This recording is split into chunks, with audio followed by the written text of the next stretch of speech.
Muy buenos días.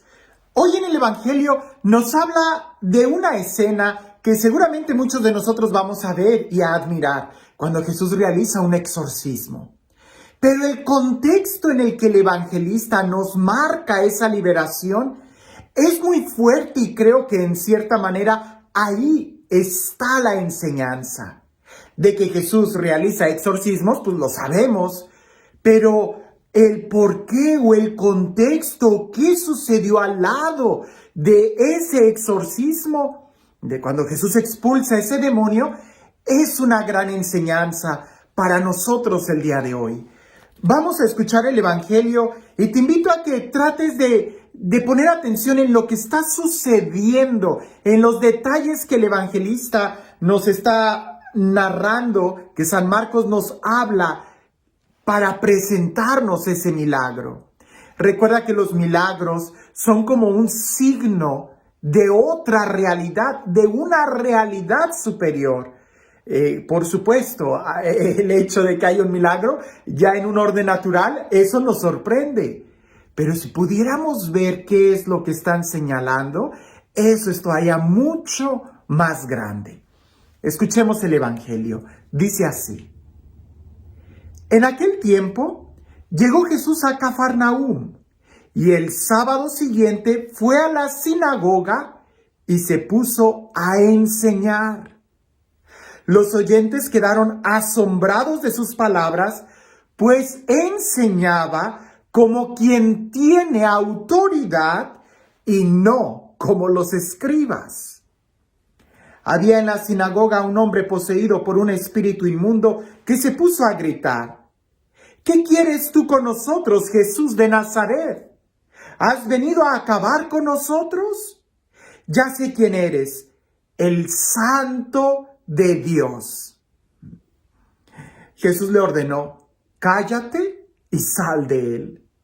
El espíritu inmundo, sacudiendo al hombre con violencia y dando un alarido, salió de él.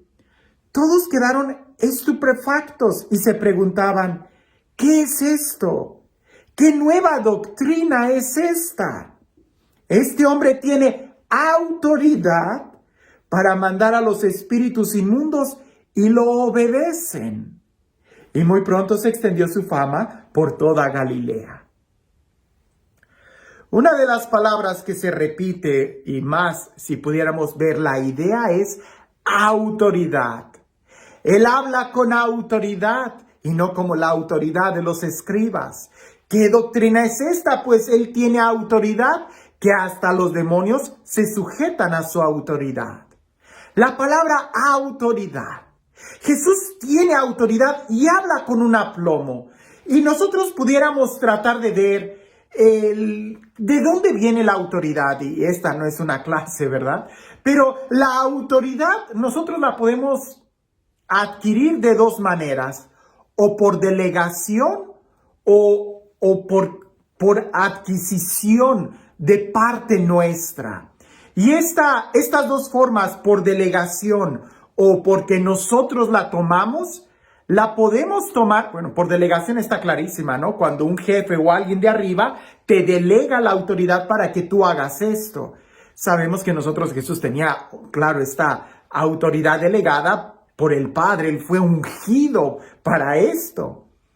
Pero la otra parte, cuando tú adquieres autoridad, y no estamos hablando de la delegada, puede ser por una especie de elección, de votación entre un grupo, se reúnen, pues quién va a ser el que coordine y ahí lanzan suertes o eligen o hay votaciones y te pueden escoger a ti. Ahí es por consenso. Tienes autoridad porque representas a los que votaron por ti. Pero también hay otra autoridad. Y esta otra forma de adquirir la autoridad va más en función de ti mismo, es más inherente a ti. Aunque no te la deleguen o aunque no sea por elección, tú puedes tener autoridad cuando la forma en cómo vives te respalda. Ya sea porque has reunido las cualificaciones de haber estudiado, de tener experiencia o de vivir lo que estás diciendo. Y es ahí donde Jesús, pudiéramos decir, tiene la delegada por el Padre, pero también tiene la inherente, porque Él sabe, porque Él tiene todas las cualidades, porque desde su interior brota, ¿verdad? Él sabe lo que está diciendo, Él tiene la experiencia del amor del Padre. No es por una elección de aplausos de los demás, o porque Jesús haya recibido muchos votos de todos y que diga gracias, gracias, no, sino porque más bien en este caso brotaba de su interior. Y creo que incluso para los que están escuchando a Jesús, esta era la autoridad que veían en él. Porque los demás fariseos, escribas y judíos que estaban sentados en la sinagoga escuchando a Jesús, no sabían que Jesús era el ungido del Padre. Pero sí veían en sus palabras toda una autoridad de alguien que sabía lo que decía, de alguien que tenía la experiencia. Si Jesús invita a la gente a orar es porque Él ora. Si Jesús invita a la gente a tener misericordia es porque Él vive en la misericordia. Si Jesús invita a los demás a amarse unos a otros, es porque Él nos ha amado primero. Y la gente se sorprende y dice, Él sí tiene autoridad. Y fíjate bien, la autoridad que tiene Jesús es tan interior que Él no se va a someter al escrutinio de lo que la gente diga u opine. Y ahí está donde viene el milagro de la liberación. El demonio se acerca y el demonio empieza a decir, oh, ya sé quién eres, el Santo de Dios. Y pudiéramos decir muchas otras virtudes, el que habla con sabiduría, el profeta, el que conoce la ley, el que ha venido a liberar. Al final de cuentas, esa era la opinión del mentiroso. Y cuando alguien vive en una genuina autoridad, cuando alguien vive en la verdad, no va a escuchar las opiniones de la mentira. No se va a detener a recibir el parecer del mentiroso, que es algo totalmente exterior. Porque el padre de la mentira, Satanás, va a echar las flores a Jesús, no porque lo crea en su interior o porque haya tenido una experiencia en su interior. El demonio reconoce que Jesús es el Señor porque reconoce la autoridad, pero no porque lo haya vivido, como algunos dicen. El demonio cree en Jesús, pero no le cree cuando le dice que Dios es amor. Jesús calla al demonio y lo expulsa. La gente se sorprende porque alguien pudiera haber dicho, si así trata a aquellos que le echan elogios, ¿cómo tratará a sus enemigos? Tiene autoridad, incluso hasta los demonios se le someten. Piensa en esto.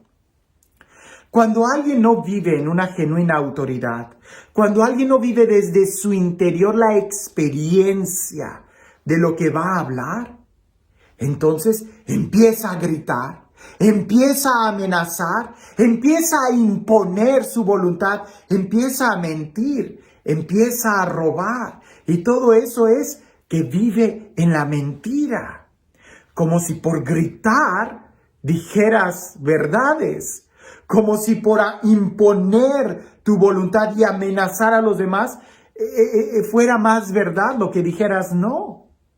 Jesús no grita, Jesús no amenaza, Jesús no impone su voluntad, porque lo vive desde el interior. Cuando Jesús dice hay que orar, es porque Él está orando. Cuando Jesús dice hay que amar, es porque Él ama. Cuando Jesús dice hay que perdonar, es porque Él ha perdonado. Y desde esa experiencia interior es que le brota la autoridad.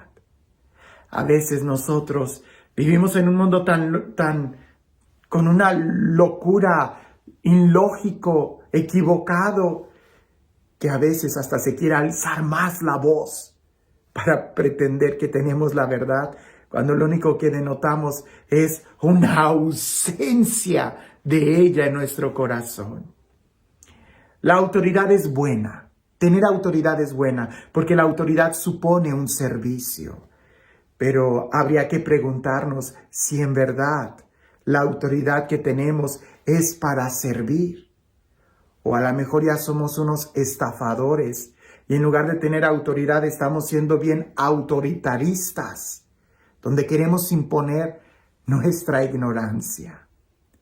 Así que, a ejemplo de Jesús, no deberíamos de buscar imponer la autoridad. Jesús no impuso nada. Hizo una invitación y su invitación era tan fuerte porque la vivía desde el corazón. Nosotros debemos de aprender a buscar, tener la experiencia de Dios. Deberíamos de aprender a estudiar, a amar, a vivir.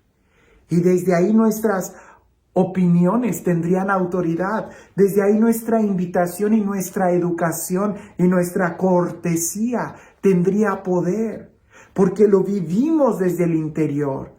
Pero cuando no tenemos una vida interior, cuando no estamos viviendo, lo que decimos se convierte solamente en un ruido, y en un ruido que molesta, y en un ruido donde al final terminaremos juntándonos con gente que también es así. Quizás demonios que nos lanzan flores, pero porque nos están hablando bonito nos quedamos con ellos. No, cuando alguien vive desde el interior, no se detiene por elogios exteriores, porque ya vive, ya está lleno en su corazón.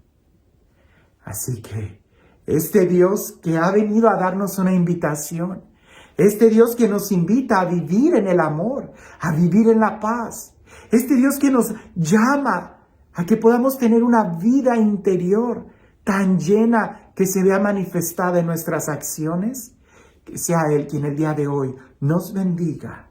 En el nombre del Padre, del Hijo y del Espíritu Santo.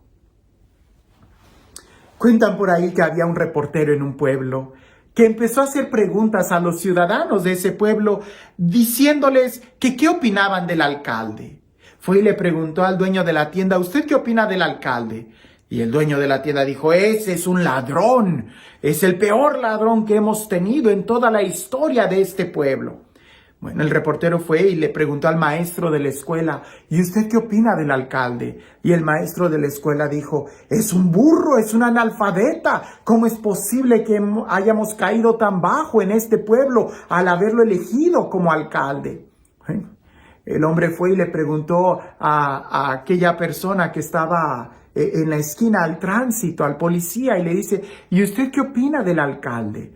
Y el policía le dice, el alcalde, que es una persona prepotente, arrogante, soberbia, ni él mismo se ha de aguantar. Y el reportero al final fue y se acercó al alcalde y le dijo, óigame, ¿podría decirme por qué usted aceptó este servicio? Y el alcalde le contesta, oh bueno, pues por el honor que se supone que merece. ¿Cuál honor? Si todo el mundo habla mal del alcalde. ¿Cuál prestigio si todo el mundo habla mal del alcalde?